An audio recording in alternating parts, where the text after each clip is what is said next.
Ito po yung kwarto ni Mama. Pero since nasa abroad siya ngayon, kayo po muna dito. Tsaka nga pala, di ba, ito po yung kwarto niyo dati? Yung pong batang kasama niyo, nasa kabilang kwarto na po. Tulog na tulog na. Ay, mabuti naman. Mabuti naman. Maraming salamat, anak, ha. Maraming salamat at tinanggap mo ulit ako dito. Siya nga pala. May regalo nga pala ako para sa'yo. Happy birthday, anak. Salamat po. Alam mo, ginawa ko yan sa loob ng munti. Para magustuhan mo.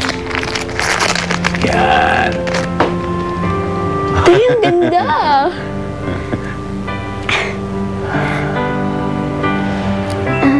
Tay, akala ko po patay na kayo.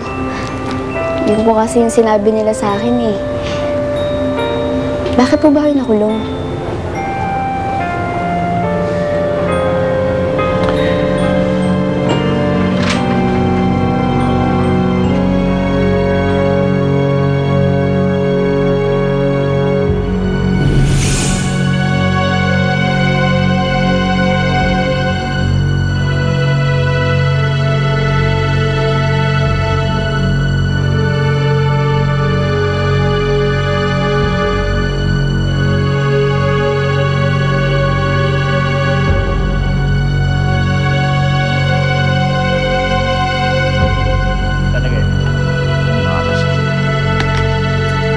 Sira mo diskarte ko, eh.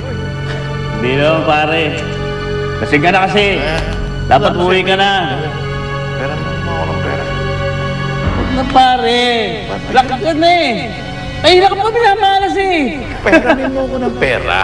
Hindi ako lasing. Ano ka ba? Peramin mo akong pera. Bawi ka lang sa ibang araw. Lasing Tama nga! Tapit-tapit mo kanina ka pa, ha? Ano? Ha?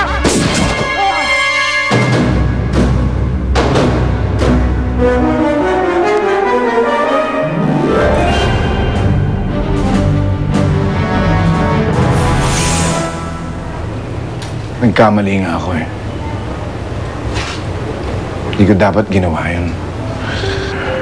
Pero, nasa muli yung pagsisisi, di ba?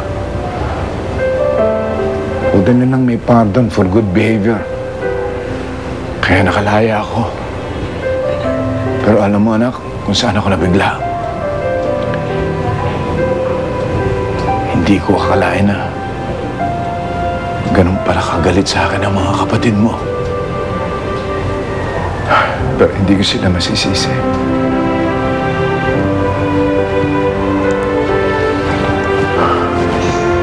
Alam niyo, Tay, hindi ako galit sa inyo.